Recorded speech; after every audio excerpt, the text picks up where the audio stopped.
Dans le royaume luxuriant d'Hyrule, au cœur de la forêt Kokiri, vit un jeune garçon pas comme les autres, Link. Contrairement aux autres enfants de la forêt, il n'a pas de fée. Mais un matin, tout change. Une petite lumière bleutée, Navi, vient le réveiller sur ordre du vénérable arbre Mojo, le gardien de la forêt.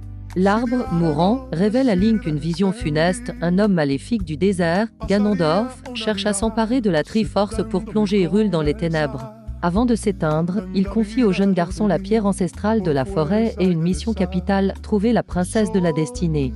Guidé par Navi, et après un adieu émouvant à son ami Saria, Link quitte pour la première fois son foyer, l'ocarina du temps en poche, pour répondre à l'appel du destin. Le voyage de Link le mène à travers l'immense plaine d'Hyrule jusqu'à la citadelle et son imposant château.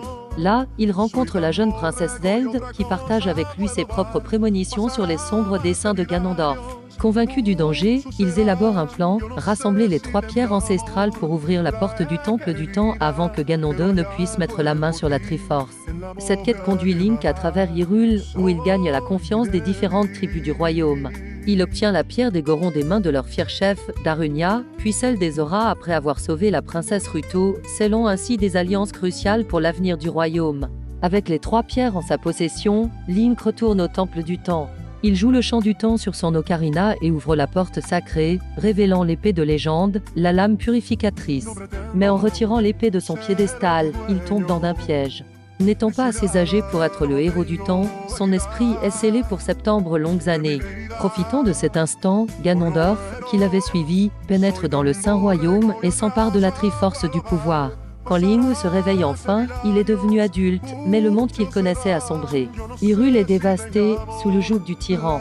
C'est alors qu'un mystérieux personnage masqué, Sheik, apparaît pour le guider dans sa nouvelle quête. Sheik révèle à Link que pour vaincre Ganondorf, il doit réveiller les 6 sages qui sommeillent dans les temples sacrés d'Hyrule. En tant que héros du temps, Link voyage à travers le royaume déchu, bravant les dangers des temples de la forêt, du feu, de l'eau, de l'ombre et de l'esprit.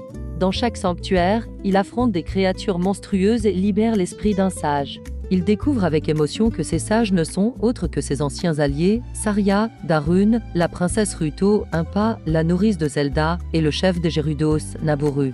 Chacun d'eux, une fois réveillé, ajoute son pouvoir au sien pour le combat final. Alors que les 6 sages sont réunis, Sheik dévoile sa véritable identité. Il s'agit de la princesse Zelda, qui s'était cachée de Ganondorf pendant toutes ces années. Mais cette révélation attire le seigneur du mal, qui capture la princesse et l'emmène dans son château. Link, armé de l'épée de légende et du pouvoir des sages, part pour l'affrontement ultime. Au sommet de la tour, il défie Ganon dans un duel épique. Vaincu, le tyran utilise ses dernières forces pour transformer les ruines de son château en un champ de bataille infernal et se métamorphose en une bête monstrueuse, Ganon. Avec l'aide de Zelda, Link assène le coup de grâce et les sages scellent Ganondorf dans le Saint Royaume. La paix étant restaurée, la princesse Zelda utilise l'ocarina du temps une dernière fois. Elle remercie Link pour son courage et le renvoie dans son époque, septembre en plus tôt, afin qu'il puisse revivre l'enfance qui lui a été volée. De retour dans le passé, Link, redevenu un jeune garçon, se rend au château pour avertir la jeune Zelda du futur qu'il a vécu.